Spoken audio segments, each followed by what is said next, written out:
Hi everyone, it's Utilisées here for day 26 of 31 Days of Horror, and today's movie is Sleeplight. It's a Spanish movie that I'm gonna watch with English subtitles. That's been released back in 2011, and it's tells the story of a man. Look from the trailer, where I'm guessing, because I haven't read the synopsis, I can guess that the story is gonna be the story of a man who is the guardian. Yeah, you like the person who looks after a building of flats. He's got an obsession with one of the residents, and it's not like just he's in love and he's like, oh my gosh, she's beautiful. It's like a pretty psychopathy and stalky kind of obsession. And so what I saw from what you can see from the trailer actually is that he looks like that he's gonna introduce himself into a flat and start mess up with the products she uses, like face products. And I think that's what you can see in the trailer, like the cream she put on her face, and then she got like some weird stuff happening to her skin. So I'm assuming that he's introduced some liquid that just make your skin go have a terrible effect on your skin. And I saw, just looking quickly throughout the movie, that I do that sometimes even with books, that he's gonna introduce himself. Usually he does it with her not being here, obviously, but it looks like he's gonna start doing it while she's actually in the house sleeping. Yeah, so it looks like a very interesting and thriller that's just very mysterious, and even though you know the story, you wonder what can happen. And I think it's one of the movies I wanted to watch because it's been listed on the best horror movie from Spain to watch. And yeah, hopefully it's going to be good and I'm not going to be triggered, and yeah, I can't wait to watch it. If you feel lonely and long for a kiss, and you want someone who'll bring you some bliss, someone who'll kiss you, never resist, keep me in mind. Give me a call, knock on my door, send me a telegram. Yeah, down the hall, feet on the floor.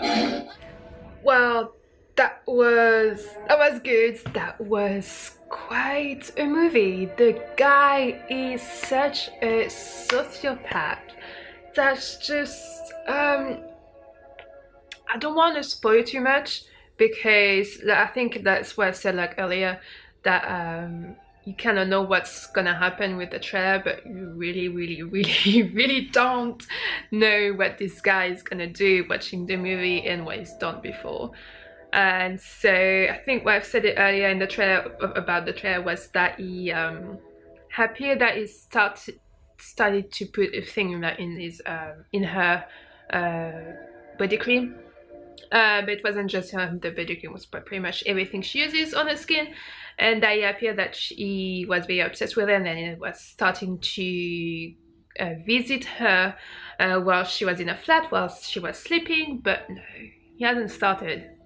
As a little bit of spoil, but not too much. He actually had done it before, and you kind of wonder why the guy is doing it. And I think because the guy's obviously got some sociopathy, that's not a word, but sociopathy, psychological problems.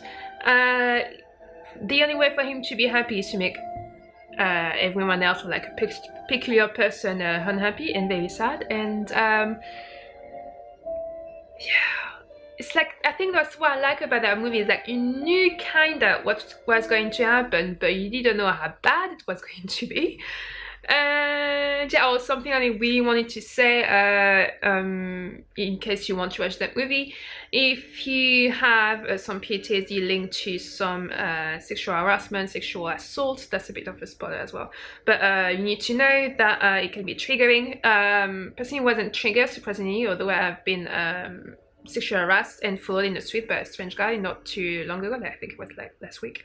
But if because it happened with Onsen, that you're gonna see on my review of it on the 30th of this month, PTSD can be triggered at any moment and without like giving you a notice. And so yeah, if you have some experience like that, I'll put some link in the description below where you can like mental health stuff, and how to report if you really need how to report such things, and not only with the police, like you can also report it anonymously. But yeah, so just be aware that it can be triggering. And yeah, so I'm gonna leave you to not to that, but yeah, so I think the movie, in like not telling you exactly what it's about, it just gets you in it, like invested in the movie, invested in the story, and by the end of the movie, like, oh my god, that's, yeah, a very, very good movie. I think I might even put it on one of my favorite movies of 31 Days of Horror, because this movie was very clever. And although I did say like it can be triggering, it will obviously depend on like every people, but it wasn't like too much in like the stalking. It wasn't like a like very stereotypical, although there's like some stereotypical stuff, but it wasn't like overboard, like yeah, you will expect this person to do this and that and that. And yeah, that's a very good movie, and I will recommend you to watch it.